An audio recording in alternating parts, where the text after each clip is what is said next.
Saudara Pengadilan Tipikor Jakarta menggelar sidang putusan kasus korupsi Tol MBZ ex-direktur utama PT Jasa Marga Jalan Layang Cikampek JJC Joko Dwiono divonis 3 tahun penjara. Hakim Ketua Fahzal Henry menyatakan Joko bersalah melanggar pasal 3 Undang-Undang tentang Pemberantasan Tindak Pidana Korupsi. Joko divonis 3 tahun penjara dan denda 250 juta rupiah subsidiar 3 bulan kurungan. Joko dinilai melakukan korupsi secara bersama-sama dalam proyek pembangunan tol layang MBZ dan menyebabkan kerugian negara hingga 510 miliar rupiah. Vonis Joko lebih ringan dibanding tuntutan jaksa. Jaksa menuntut Joko penjara 4 tahun, denda 1 miliar rupiah, subsidiar 6 bulan pidana. Terdakwa Joko Dwiono telah terbukti secara sah dan meyakinkan bersalah melakukan tindak pidana korupsi secara bersama-sama sebagaimana yang didakwakan penuntut umum dalam dakwaan subsidiar. Pak menjatuhkan pidana terhadap terdakwa Joko Dwiono oleh karena itu dengan pidana penjara selama 3 tahun. Pak menjatuhkan pidana denda terhadap Joko Dwiono sebesar 250 juta rupiah dengan ketentuan apabila denda tersebut tidak dibayar maka diganti dengan pidana kurungan selama 3 bulan. Majelis Hakim Pengadilan Tipikor menyatakan kasus korupsi proyek pembangunan tol Jakarta Cikampek 2 alias tol layang MBZ 2016-2017 telah menimbulkan kerugian negara 510 miliar rupiah. Modus korupsi tol MBZ mengganti material beton menjadi baja tanpa melewati pertimbangan matang. Pengaturan pemenang tender pengadaan proyek dan menyalahgunakan wewenang untuk memperkaya satu korporasi.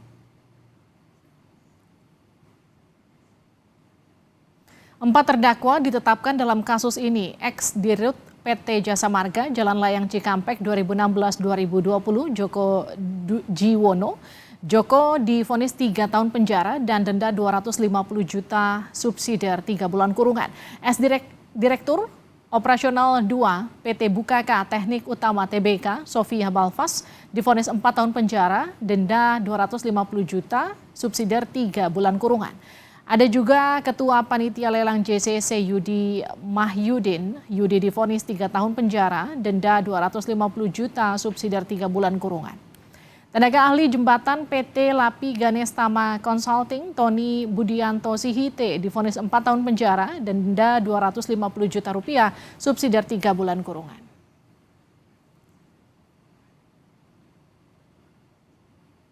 Sebelumnya modus kasus korupsi tol MBZ disampaikan jaksa dalam sidang tuntutan 10 Juli lalu. Terdakwa melakukan penggantian material beton jadi baja tanpa lewat pertimbangan matang. Terdakwa Joko Dwiono bersama-sama saksi Yudi Mahyudin dan saksi Tony Budianto Sihite dan pihak PSO Waskita Aset dengan cara menyetujui perubahan mutu beton K500 yang disyaratkan dalam dokumen spesialis khusus dengan kuat tekan FC 1,5 MPa menjadi nilai mutu beton FC 35 MPa dan seterusnya yang mengakibatkan ketidaknyamanan pengguna jalan tol. 6. Terdakwa Joko Dwiono tidak melaksanakan evaluasi dan pengendalian terhadap kegiatan pembangunan jalan tol Jakarta Cikampek 2 sehingga hasil pekerjaan tidak dapat dimanfaatkan sesuai dengan feasibility atau studi kelayakan dan perkiraan desain yang sudah ditetapkan. Keempat terdakwa korupsi tol MBZ divonis masing-masing 4 tahun dan 3 tahun penjara. Hakim menyebut modus korupsi tol MBZ mengurangi mutu beton. Apa dampak bagi pengguna jalan? Kita akan sapa Dedi Herlambang, Koordinator Indonesia Toll Road Watch. Selamat malam, Pak Dedi.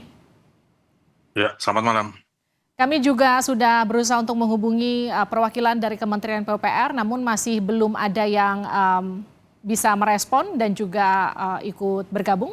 Dan juga kita mencoba untuk menghubungi BPJD untuk pengawas jalan tol, tapi juga belum bisa bergabung. Pak Dedi, jadi pertanyaan pertama saya gini, dari vonis sudah terjadi, tapi kan ada fakta yang terbuka bahwa ada pengurangan mutu dari beton di tol MBZ ini. Kalau Anda melihatnya, bagaimana vonis ini?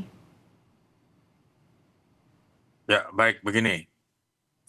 Sebelumnya kita harus pahami juga bahwa tol MBZ ini kan memang apa namanya, untuk penggunaannya juga terbatas ya. Jadi terbatas. Jadi maksudnya terbatas itu karena tidak semua jenis kendaraan bermotor itu melalui MBZ tersebut. Jadi yang bisa melalui elevated toll MBZ itu adalah kendaraan yang sedang dan sampai kecil. Jadi untuk bus besar atau truk truk besar itu kan juga tidak bisa masuk di sana. Oke. Nah, makanya kita harus sepakat dulu bahwa itu memang batas batas uji beton itu untuk kemampuan daya dukung berapa. Kalau pengujian sendiri oleh PT BUJT-nya dalam hal ini Hmm. adalah konsorsium PT Jasa Marga, kan justru kalau saya baca malah daya dukungnya bisa sampai 30 sampai 40, 35 sampai 40. Berarti kan mutu betonnya berarti kan bagus. Berarti di atas 350 mutu betonnya adalah di atas K350. Berarti memang di sini sebenarnya sudah layak. Tapi ternyata auditor lain menemukan ada apa namanya, ada standar di bawah kualitas dari SNI. Hmm.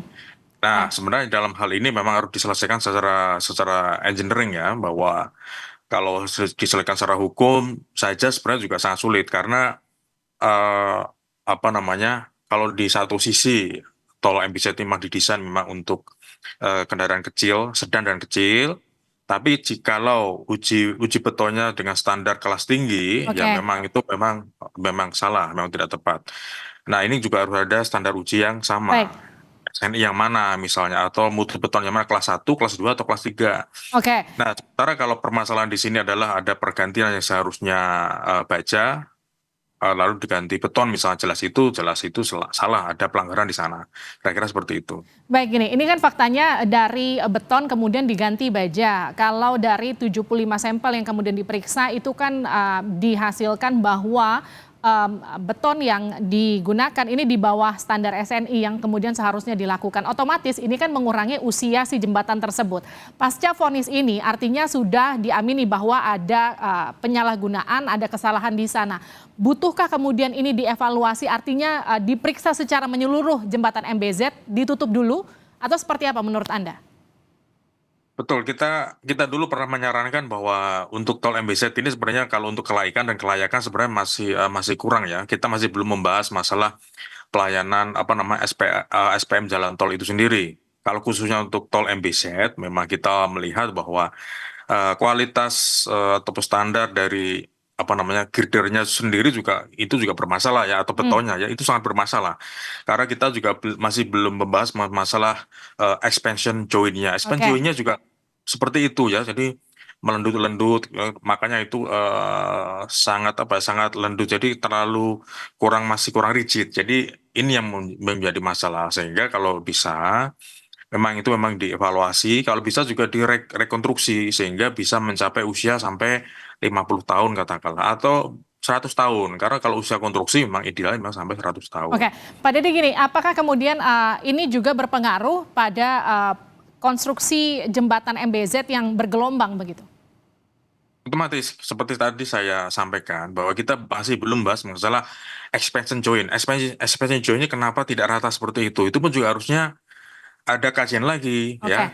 Di samping kita menguji masalah kualitas beton, kita juga tentunya juga perlu menguji expansion jointnya kok bisa seperti itu, bisa melendut-lendut gitu kan. Jadi kita takut bahwa kalau itu terlalu melendut, terlalu apa Lentur elastis begitu? misalnya, Mhm.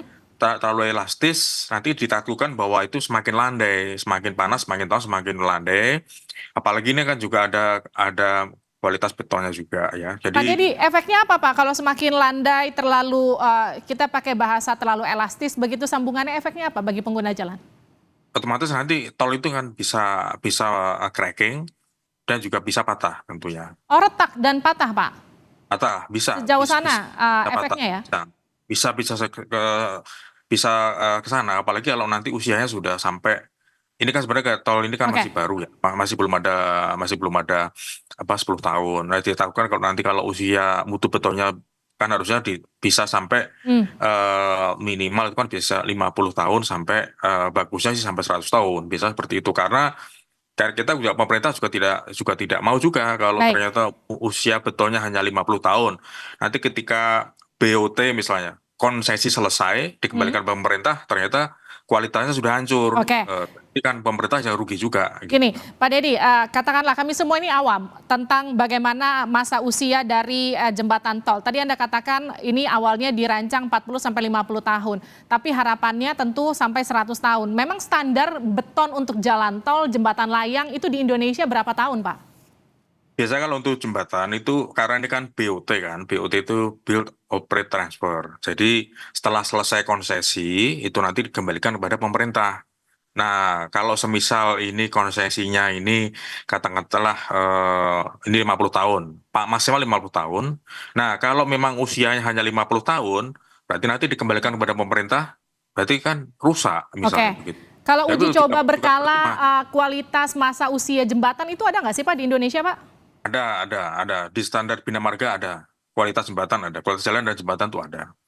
Nah, Ada. Jadi seperti tadi saya sampaikan di hmm. awal, itu ada kualitas beton kelas 1, kelas 2, kelas 3. Nah, yang paling bagus ya tentunya di kelas 3. Itu juga tapi juga sesuai dengan standar pemakaian juga gitu. Pak, pegang data nggak Pak, jembatan-jembatan mana saja khususnya tol di Indonesia yang kemudian perlu diwaspadai selain MBZ? Kalau khusus MBZ kalau sejauh ini kalau kita lihat masih aman ya. Masih aman kita lihat seperti itu. Hmm. Tapi kalau konstruksi tol paling bagus sejauh yang kita pengamatan kami ya memang hanya tol Jagorawi ya karena Oke. itu tolnya tol kualitas 1 bisa dilandas bisa untuk pesawat terbang juga bisa di sana kalau ada evakuasi pesawat terbang juga bisa detail Jagorawi kira seperti itu. Pak, gini, ini kan sudah jatuh vonis ya. Ada tadi kita juga bahas pengurangan mutu masa pakai jembatan yang tadinya ditarget 40 sampai 50 tahun. Bisa nggak kemudian diketahui setelah ada pengurangan mutu ini jangka waktunya jadi berapa tahun begitu? Jangka waktu pakai? Nah, biasanya kalau kita juga harus kita ketahui juga jadi pengurangan mutunya tuh sampai berapa persen. Hmm. Nah, kalau ternyata memang mayoritas itu banyak dikurangi atau banyak disunat istilahnya, banyak disunat kualitasnya, ya mungkin ya juga mungkin hanya di Ya. bawah 30 tahun gitu kan. Tapi kalau hanya sedikit saja misalnya yaitu mungkin Hmm. usianya bisa di atas 30 tahun, karena seperti itu. Nah, gini Pak Tapi Dedi. kalau tadi katakanlah di bawah 30 tekanannya di bawah MIU 30 itu kan memang kualitasnya kurang. Tapi kalau hanya untuk kalau untuk mobil-mobil kecil standar sedan misalnya atau MPV ke bawah itu bisa. Tapi karena kita ini kan ada istilahnya kita secara klimatologis kita juga terganggu juga daya alam ya alam mungkin bisa panas bisa hujan. Nah itu yang kemudian ini yang di luar prediksi kemampuan beban jalan tol itu sendiri kemampuan jalan layang itu sendiri gitu. Pak, tadi kita sempat bahas di awal, perlu ditutup, dikaji, dievaluasi ulang, dihitung berapa waktu masa pakai yang tersisa setelah dikorupsi begitu. Itu kan kemudian harus dikaji ulang ya Pak. Kan otomatis ketika tidak sesuai target artinya nggak mungkin sampai 40 sampai 50 tahun sesuai dengan target awal dan standar awal. Yang jadi pertanyaan saya gini, memang katakanlah anggarannya sangat besar untuk kemudian perbaikan 36 kilo. Apa yang kemudian harus dievaluasi pertama Pak? Kalau devaluasi pertama jelas ya, jadi semua setiap ruas antar pier atau antar kolom itu harusnya ada sampling itu dievaluasi, mulai kualitas mutu betonnya seperti apa. Kalau memang mayoritas memang di atas 50% itu memang bermasalah ya memang tentunya tol itu harus ditutup dulu.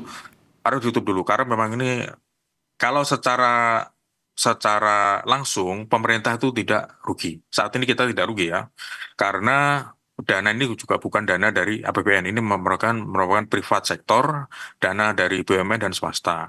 Ya, nah kita nanti ruginya itu ketika build operate transfer sudah terjadi. Oke. apa namanya, pelimpahan konsesi mungkin 40 tahun, 30 tahun kembali kepada pemerintah. Ternyata jalan tol itu sudah rusak. Nah, di sini pemerintahnya rugi. Jadi ngapain pemerintah menerima barang-barang rusak, barang rongsokan itu juga seperti itu, rugi. Jadi pemerintah rugi karena tidak bisa memiliki aset tol tersebut. Baik. Sehingga pemerintah nanti membangun baru lagi. Berarti kan juga percuma, pemerintah juga tidak punya aset. Pak Deddy, kalau kita ingat kan ada beberapa kasus di tol MBZ beberapa waktu lalu itu terkait dengan sambungan besi, sambungan jalan MBZ yang kemudian menyebabkan beberapa kendaraan pecah ban cukup banyak saat itu sampai kemudian marak di pemberitaan. Yang jadi pertanyaan, ini ada hubungannya nggak Pak dengan kasus korupsi ini Pak? Sebenarnya masalah ini kalau dihubungkan mungkin secara apa ya, secara tidak langsung mungkin ada ya.